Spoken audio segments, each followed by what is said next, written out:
So I have James with me from Oklahoma industrial metal outfit Black Magnet. How you doing today, mate? Doing good. How about you? Not bad, thanks. How's things in Oklahoma right now? What's the weather like? It's I'm really, British. I'm British, so I'm yeah, obsessed with the weather, right? it's really, really hot right now. So it's in like the upper 90s, which I guess you guys, what would that be in Late like Celsius? 30s, late 20s, 30s. Yeah. 30s. Yeah. So it's really, really hot. It's really pretty. Everything's really green right now, but it's hot. Yeah. Yeah, nice. And what time of day is it now? It's like lunchtime-ish, right? Yeah, it's 1 p.m. here. You're reaching for your coffee. I'm reaching for my beer. It's about it's Yeah, all right. right. What time is it there? Six? Well, I'm currently in London, so it's 7 o'clock right now. It's 5 past 7. So yeah, normally it'll Right be on. 5 past 8 in Spain. I'll be definitely on gin and tonics by now. But Yeah. I'll get this chat out of the way first. So the reason I've got you here, mate, is because you've got a brand new album coming out on July the 25th called Megamantra. You've released a couple of singles from it, Better Than Love and most recently Night Tripping, all lining up to be an awesome release. I bet you're ready for this to be out now, right? Yeah. It's kind of been a long time coming. The last album was released in July of 2022, but it was actually recorded in August of 2020. Right, So this is like the first kind of newish music we've really shown to the public in 4 years, right. something like that. So Okay. yeah. So it's been good to like have this like get ready to come out, and this is the first record that I've done with like as like a full band with collaborators. The other ones were just me solo on the album. Well, I'm So going to get into that as well a bit later on. yeah, But so, what's the vibe been yeah. like and the response been to the singles so far? It's really, really good. We did our first two records on 20 Bucks Spin, which Mm. was a really awesome label. And they kind of have like a really built-in crowd, if you will. So it was a really good way for us to establish sort of our fan base. But this is coming out of Federal Prisoner, which is substantially smaller, and so the response that we've gotten has been like it's been really, really well, and I think it's coming from like a super genuine place where people are Sure. really seeking the band out and really, really like the work, as opposed to like just it getting kind of shoehorned in with a certain crowd or something like Yeah. that. So it's been really, really well, and everyone who supports this band has become kind of like a long-term fan, and so it's been a strong response for sure. Do you go looking for reviews? You're that kind of guy that would like to slightly maybe late night Google your name or stuff like that and see what's going on, or do you kind of avoid them? Yeah, I mean, sometimes, it kind of depends. A really cool like radio show I like, or like a YouTube review channel, I'll like send it in, and we kind of have a PR guy that helps with some of that stuff. But yeah, I mean, I'm as much of a big music fan and follower as I am a musician. So I, Yeah. I stay pretty in touch with a lot of, reviews, radio shows, because that's where I find my music too. So I don't do last, but if there's someone I particularly really like and follow, I even even outside of just sending them my album, I try to have a relationship with. So I'm new to the band really because I think it was an article in Decibel or Revolver. I can't remember Hmm. where I saw you, and I was like, I had to check you out. When I read the press release and everything, I was like, when it said, exoriating and textually scolding brand of metallic machine music, I was like, I need to check this out. And I did, and I'm pleased I did. Yeah. I'm pleased I reached out. So, do you like reading stuff like that? Say, metallic machine music? Yeah, I mean, the identity of the band was to definitely, not just be like a straightforward metal band type of thing, or just, and also not to be like a straightforward industrial band either. Yeah. Like I didn't want to be, in with like a cyber goth rave scene or like a death metal scene, if you will. So, yeah. I mean, it's cool because I think the descriptors can be pretty unique, and kind of funny. Yeah. But everything has been pretty accurate so far, as far as I think the descriptions of the music and like the vibe of it all. So yeah, I love it. I think it's cool. So I'm over here in Europe. Do you feel like the band's tentacles are going a bit far and wide now? Yeah, I really, really hope so.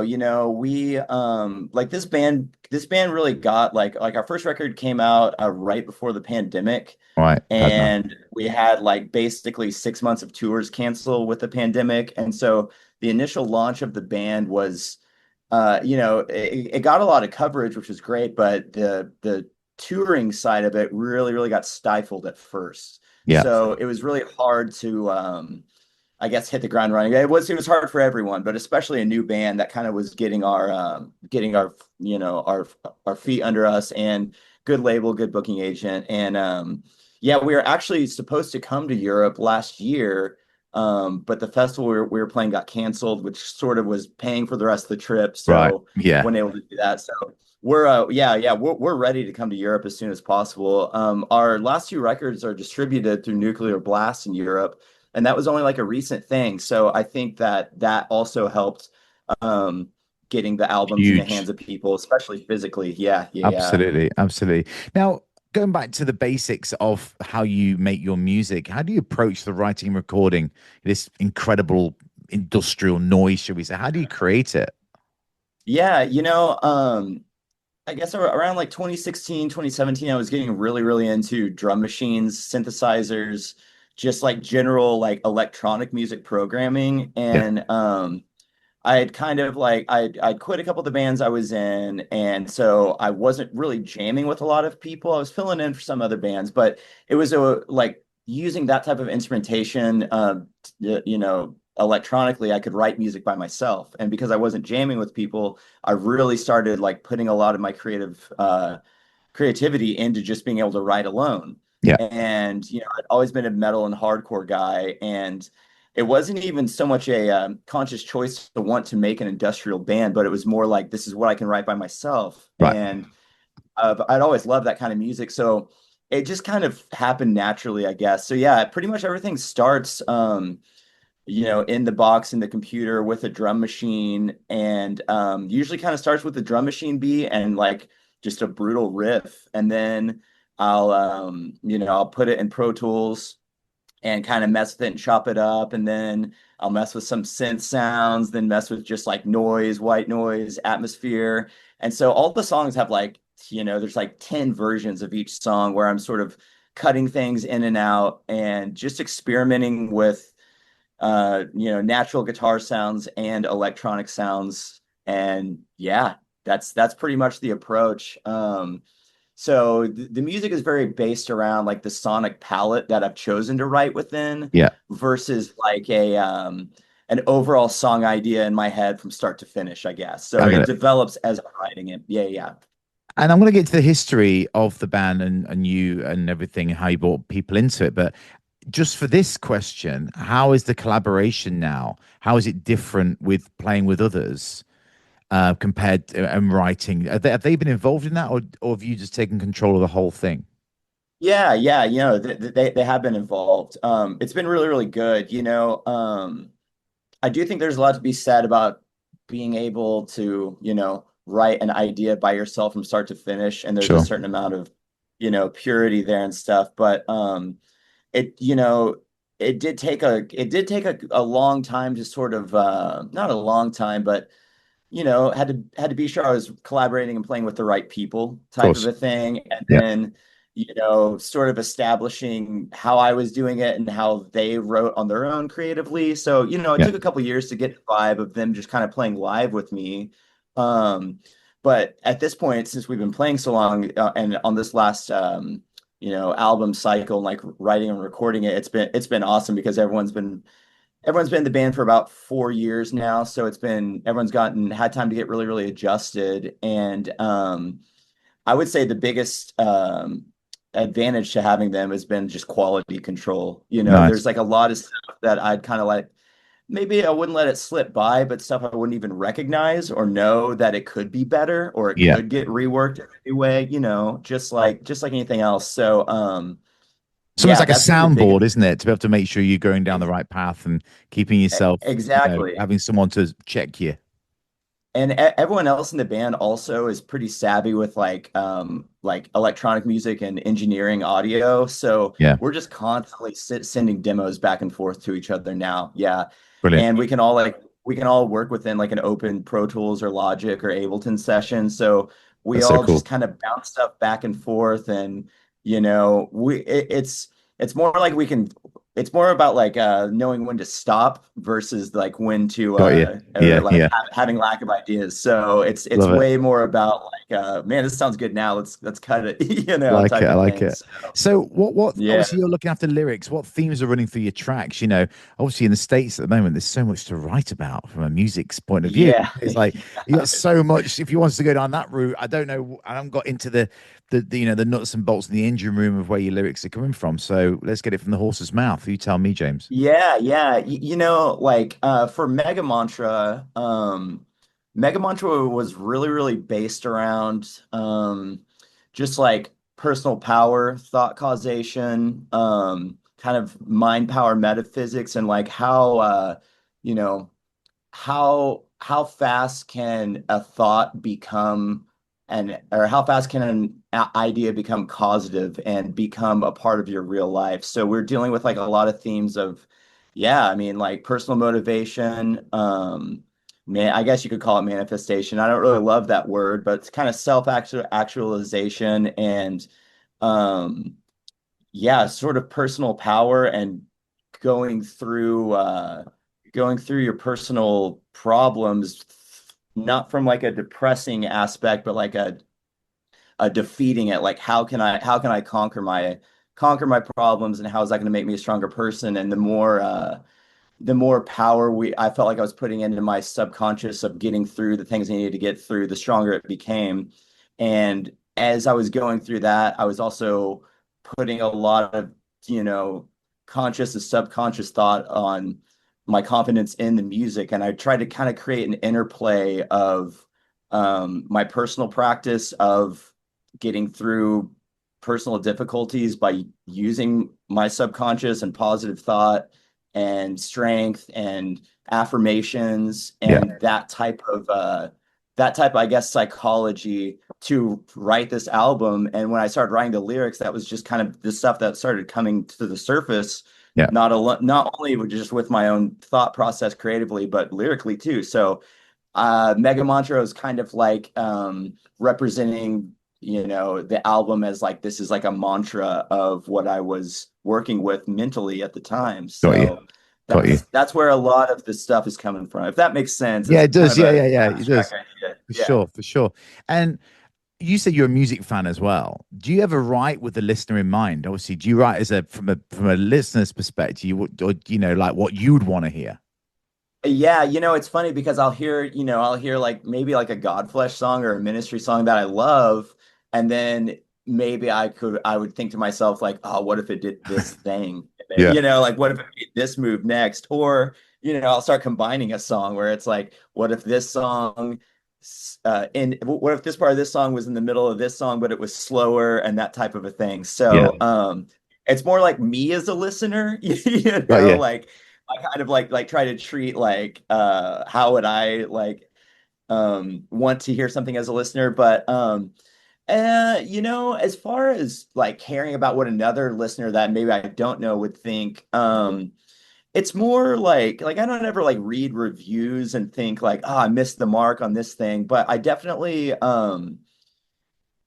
pair it up against maybe what like another like if I like an album and a listener says they don't like or like this thing of an album, I definitely kind of keep that in mind and whether I share or disagree with it. And to a degree, I mean I definitely don't want to isolate the listener, but I want to maintain my I don't know, artistic integrity, but I definitely above all want to communicate with people, Yeah, And yeah, so I try and maybe take cues or take hints of what maybe I feel like I'm lacking and what maybe I feel like the listener would be lacking, not so much based on reviews, but just based on response, maybe at a show or something. So, on this record, I really tried to put the vocals more to the front and put a lot more emphasis on the lyrics, but also just like vocal hooks, choruses. There's a little bit more singing. yeah, And I really tried to like clean up the just clean up the massive sound that was, I feel like, complicating, or what's the word, cluttering the other albums. So See. it was much more of like a reductive process. Like I feel like I made the most noisy, chaotic, stuff I could make before. And it was like, well, I did that. And I felt like it was holding back the songs and holding back the clarity. Because when we play it live, the songs are actually more clear from the other albums when they're Right. played live. And I feel like, yeah, that was something I missed that I don't want to miss again. And I want to get through to people. So, Sure. keeping the clarity up, I think. Yeah. I mean, I spent the weekend like going through, well, the week actually going through your back catalogue and listened to it a lot in the gym. I found it really, Oh, really cool. Cool. helpful. That's a definitely A gym a music for lot of me. people, yeah, a lot of people say that, So my So, so my question, my next question is, how ideally would you like someone to listen to your music? yeah, I mean, it's funny, like going back to like the, kind of self-empower, self-actualization stuff. I was like getting really into working out again while I was writing this album. And I Mm, think it was helping the theme of it too, of just like mm, gaining more personal confidence. And, I really, I try to keep it mostly high energetic, high impact music. So I think the gym's a perfect place, yeah. and like I and like for influence on this one especially, I even try to think outside of music. Like I grew up skateboarding, so I love skating and action sports. And that was a big introduction to metal and punk and hardcore Mm, for me was skateboarding. So I have a lot of visual stuff in my mind while I'm writing, like, oh, I want this song to feel like a skate video. I want this to feel like going down a 10-stair handrail type yeah, of a yeah, thing. like it. Yeah, and I mean, I watch a lot of skate videos while I'm writing, like on mute, That's so brilliant. yeah, I play a lot of like PlayStation 1, PlayStation 2 Yeah, games, like racing classic. games and that kind of thing, Awesome. so, yeah, and working out, of course. So anything high energy, that's definitely like a part of my, yeah, what I'm going for and what I'm thinking about and even looking at while I'm writing and playing. Awesome. Now, history lesson time. We've touched upon it a little bit in the last couple of minutes, but where, how did you go from being starting this off yourself? And then I think it was what, 2018, 2019, something like that, was it? Yeah, So, I did the demo in 2018. so Yeah. how did you go from that to then introducing maybe two or three other members and a fourth member? How did Yeah. how did that happen? Why did it happen? And tell me about the chronology of it. Yeah, well, I'm trying to think. I'd been in a bunch of other bands forever. And at the time when I started writing the Black Magnet stuff, um, I couldn't really find anyone else who Right. basically wanted to play metal with electronics without industrial, for calling it, for lack of better words. Sure, sure, sure. And so and like I said, I was kind of just jamming by myself, and it was a way for me to get creative. I was playing in another band. I was actually playing in a band in LA called All Your Sisters, and I was kind of just filling in and touring with them. And I'd recorded the demo by myself, and 20 Bucks Spin picked it up. And so I thought, like, oh shit, this is something that could have a future. And so I really, really just started writing and playing on my own. I probably did, like, I don't know, 15 or 20 shows by myself, like Wow. just with full backing tracks playing Wow. alone. Yeah. And I think I was just really frustrated with like getting people to band practice, organizing everyone. I was like, I'll let people come to me, sort of a thing. And Yeah. this is a style of music I do where if proof's in the pudding, if people are going to want to play. So, I did a tour with two of my old bandmates that kind of that same thing happened. It started getting attention. They were like, oh shit, what you're on is cool. And so we did a couple of tours in 2018 or 19, with that. And those two guys moved away and they were more just fill-ins. That was sort of like the role. And then the pandemic happened, right? And so we were just like, everyone was like super, super shut down. I was still kind of playing by myself. But right before the pandemic, I had met two other guys who had just started a dark wave band in Oklahoma. So we were just kind of talking. I knew who they were. They'd been in other bands, but we weren't friends. So we had just kind of started talking, and we had recently hung out, and no one was hanging out with each other. So we were like, well, should we be pandemic buddies? Or Yeah. should this be like the only two or three people that maybe we see outside or whatever? So we kind of just like made a pact to like, okay, let's just hang out with each other, type of thing. And that's sort of how the writing started happening. Cool. And we're all at home so much, so we were sending like a ton of demos and ideas back and forth because we had all the time. No one was working.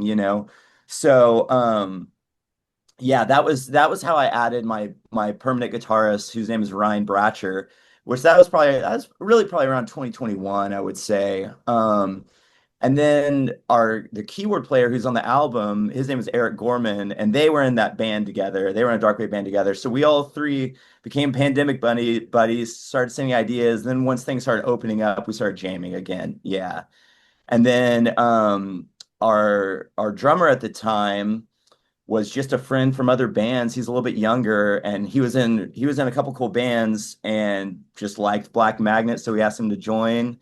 He is now playing bass, and now my old drummer from when I was in high school, who I've been in other bands with, is now playing drums in the band. Cool. So it's kind of had a transition. Yeah, yeah, yeah. But yeah, me and the guitar player who kind of first joined are sort of the main, I would say, main writers of the songs, I guess, Yeah. and we develop the songs and bring it to the full band. So yeah, we're in full band mode now. And in a nutshell, where did your influences come from when you first got into metal and punk, shall we say? How did you get from that music to where you are now? Yeah, well, kind of like I mentioned earlier, I got into pretty much any alternative music, indie music, through skateboarding, skate Yeah. videos, because I was really into skate videos. And my cousin and his best friend were also really into, they were more into like new metal, but also liked like they like stuff like Massive Attack and Aphex Twin and that Yeah. sort of thing. So when I was around 14, that really I started just accepting that Prodigy, was big Yeah. then Yeah. too.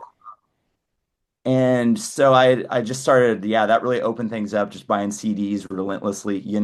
And when I was 16, I started a job at a record store. And it was like really the only record store in Oklahoma City, and a really, really, really good record store.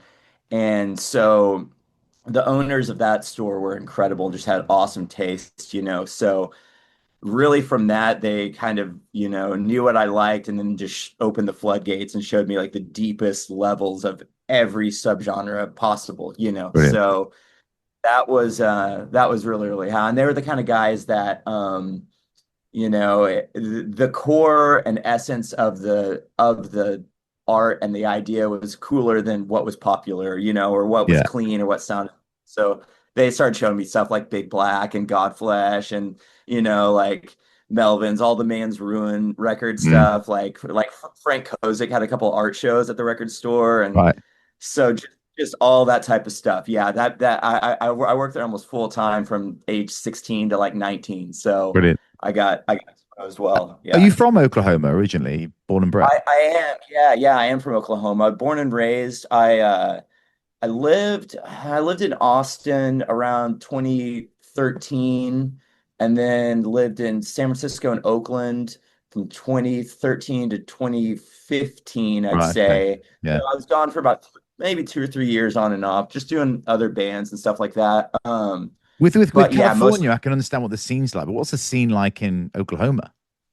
Oklahoma City. uh it really comes and goes. I mean, it's definitely a B market city, you Sure. know. It's always a couple years behind of what's popular, but at the same time, Oklahoma is a really, really cheap place to live. Right. And so, everyone who takes music seriously has a whole lot of time to work on music. Sure. So, Sure. live here really cheaply and not have to work, like in when I lived in San Francisco, I was working 50 hours a week. I had 150 dollars of spending money a week. So it's like I Yeah. could barely go to shows, barely have time to practice. So out here, I mean, we can have a Of course, that's great. free band practice So five tell me hours a about week if we shows. want. So tell me about shows, James. Obviously, you've toured a lot in the past. Black Magnet are doing shows. I believe you've played with one of my favorite bands, Three Teeth, and that, you've Yeah, done that. yeah, Tell me about, we did their what's 10, happening. 10-year anniversary. Tell me about what's happening, what's happened, and tell me what's happening with Black Magnets, like shows. Yeah, yeah. It's kind of weird because I think a lot of the bigger hardcore metal scene see industrial as like a niche genre, Yeah. but within our genre, we've definitely got to play bigger shows. Like we played that Three Teeth 10-year anniversary show. We were Yeah. supposed to play a fest with that Ghostbane was hosting in Europe that got canceled, Yeah. but uh, we've been in close contact with him. There's talk. We're pretty close with the guys from Horror, the kind of rap industrial group. Yeah. And we've gotten to play with them. We've gotten to play with Code Orange. We've gotten to play with Author and Punisher a couple times now. We opened up for Pigface, which was really, really cool, like kind of legendary. Yeah. But Yeah. Yeah. yeah, so we've definitely gotten a lot of opportunities to play bigger shows within our genre, and tours generally go pretty well, but it's been more difficult for us to hit just like a hardcore market. Like Sure. if it's a big hardcore show, we're up against 10 other, I don't want to say generic hardcore bands, but up against that type of thing. I So understand. I th I think industrial not being as popular as, like hardcore or slam or even like we end up playing a lot of like the what's it called? Like trap metal kind of shows Right. too. Okay. And like Yeah. some of like the new metal reinsurgence bands too. And I'm not picky. If it's a good crowd and it's genuine Sure. and we're getting paid, it's Sure. going to expose the band. Yeah. Those type of people like it. So that's great. That's awesome. Um, yeah, yeah. So, but we don't have a booking agent right now, so I book everything myself, which is Yeah. cool because we get to keep the money. But it can be harder finding the right people in the right cities. So Sure. we might have two or three shows with a couple hundred people, and then have three shows with 30 people because it's a Tuesday in Alabama. Right. I think Got that's you. normal for anyone, but Sure. yeah, that's been the only difficulty is sort of over getting like I guess getting people to look past it just being an industrial band type Sure. of I get thing. that. So, what's a Black Magnet show like, and how is it different compared to when you were performing on your own to now having that camaraderie with the band? Oh, it's so much better. When I was playing by myself, I was playing guitar, but it was much more like synth oriented, drum machine Yeah. oriented electronic stuff. And I was playing a backing track, so I don't want to say it was karaoke, but it had less of a live feel. So I had to rely on a lot of tracks and the PA system. And if the PA wasn't right, it fucking sucked. Mm. But So much can go wrong, yeah, can't it? When then you got backing oh tracks and yeah, yeah. you're not And, relying. and now if some Uh, Exactly, exactly. And we still play with some backing tracks, like Sure. minimal amount of like sometimes some extra percussion, stuff. But now if something goes wrong, we have full band to back it up. So Yeah. playing with live drums, I would say, was the biggest game changer. Like I love playing with just electronics and there's a certain vibe to it, but I think the trick was getting good enough drummers that could play to a drum machine or play Right. that kind of play electronically, if you will, and Yeah. also Yeah. make it Yeah. so um, I think it's really cool having the impact of a live drummer and also electronic percussion. That and our old drummer moving to bass guitar, I never realized how much of a big difference that would make because Right. we use a lot of bass synthesizer, but there's nothing quite like having a bass guitar amp on stage with a live kick drum and a snare. Proper. So Exactly. it's just made it way, way more powerful. And we can still do the electronic stuff and they can cut out and we can go in and out of it. So it's kind of a proper Nine Inch Nails setup now, which is cool. Do you prefer studio or stage? Oh man, they're so I know it's a different. tough question. I know that, but Yeah, I mean, honestly, probably probably stage because this band is written so in the box in the computer that like half of this band outside of having and even band practice is done kind of with electronics and a computer. sure. So when we can finally get it to the stage is like the time it really, really shines and comes alive.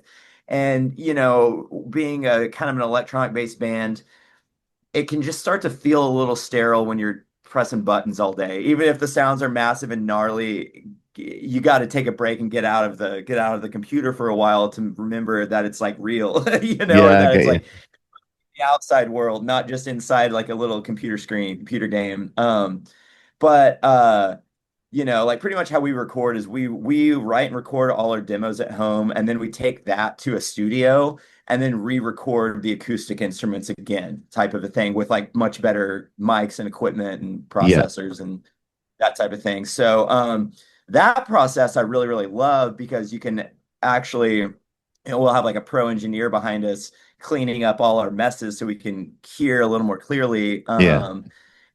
And that's when the songs really kind of start to take shape, I guess. But the stage definitely, and not just like one show, like day 5 or 6 of tour. Like that's how I want to play every show, Yeah, I know. just like that's the best. Yeah, I get that feeling. I know what you mean. Now, a couple of candid questions. What do you have? What's your most unpopular musical opinion, James? I'm trying to think. I mean, I have some guilty pleasure music, you know. There's no such thing as a guilty pleasure, man. There's no such thing as a guilty pleasure. Music's music. Yeah. Go on, but now you've said it. What is it? Oh man. I mean, I like a lot of I like a lot of Ramones core pop punk. Like I Right. love Okay. Screeching Weasel at the Queers, Right. and that's not very weird though. Nah, That's not very unpopular. Oh gosh, I'd really have to think. if you haven't I got mean, one, we can move on. yeah, I do like new metal quite a bit. I mean, I'm Right. not ashamed to say I like the first couple Limp Bizkit records. I Okay. love Yeah. Korn. Yeah. Um, Nothing wrong with that. I mean, and that's partly Was that my your age, age? our age. How old are you, James? I'm 38. So yeah, so that was your prime time, right? Yeah, yeah. Okay, here's an unpopular opinion.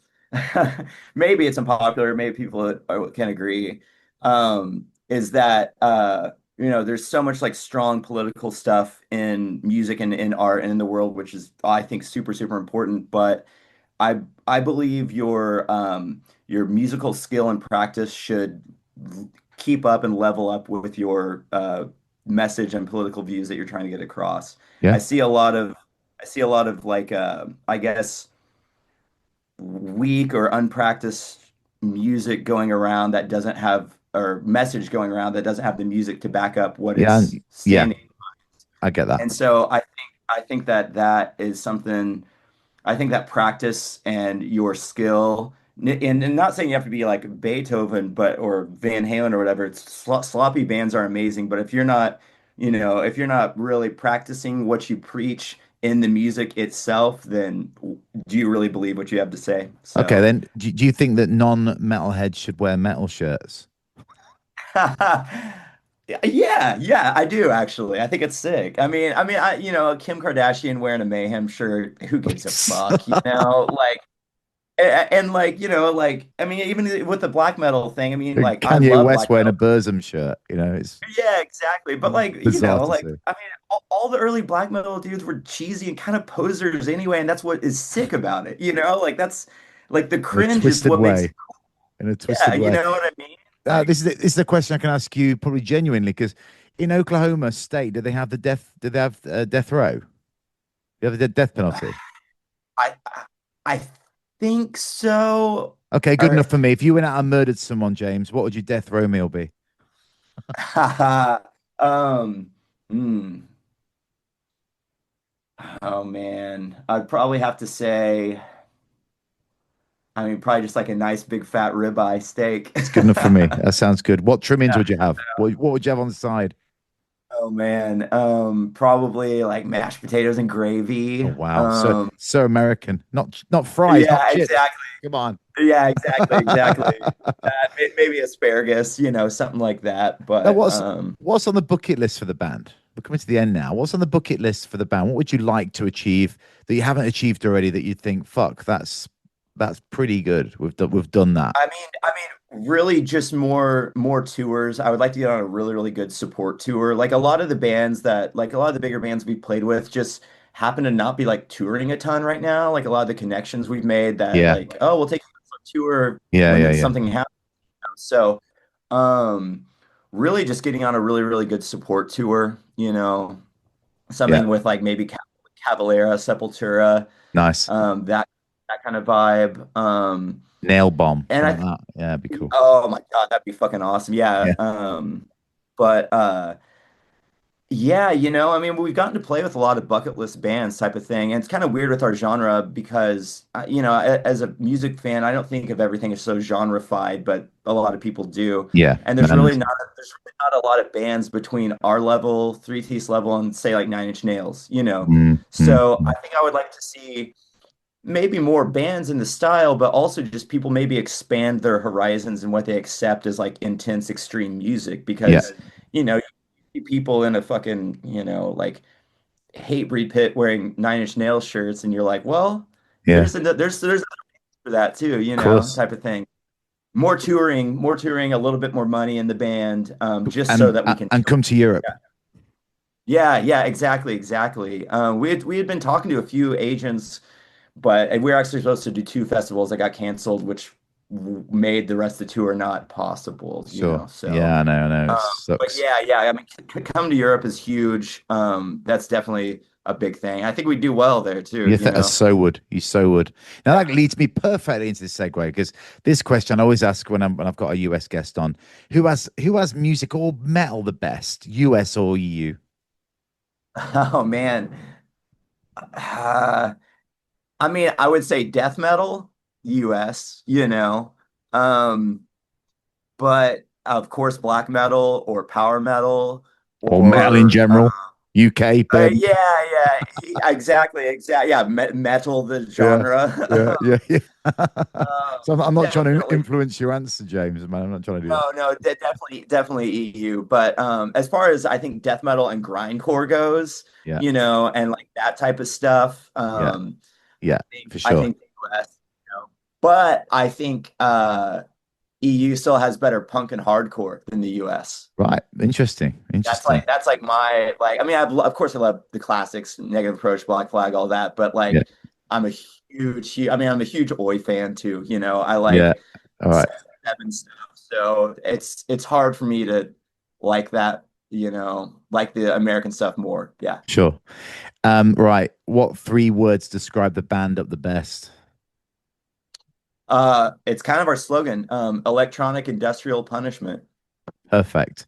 What I would one say that. track? That's perfect. What one track from the band sums the band up the best from your back cat? This release now, not on you, not necessarily one from your two singles now backwards. What one track Yeah. should I play next? Um, Probably floating in nothing. Why? That I feel like it has the electronic side. It has the sort of noise rock element. Like I'm really into a lot of early no wave and Sonic Youth type stuff. Yeah. I feel like the guitar has that element, and it kind of has just the chugging metal industrial ministry. Yeah. Jesus built my hot rod vibe to it. Yeah, so I would say "Floating in Nothing" or "Divination Equipment." Those two songs encapsulate the band really well. Yeah, Perfect. Now I can't let you are go we still playing? without. Cool. I can't let you go without talking about that art behind you. Is that your art? No. So that is the art behind me here. Yeah. Yeah. I thought you were on the album. Yeah. This is all my paintings I'm kind of working on. I went to school for art history and I've kind of gone in and out of painting some.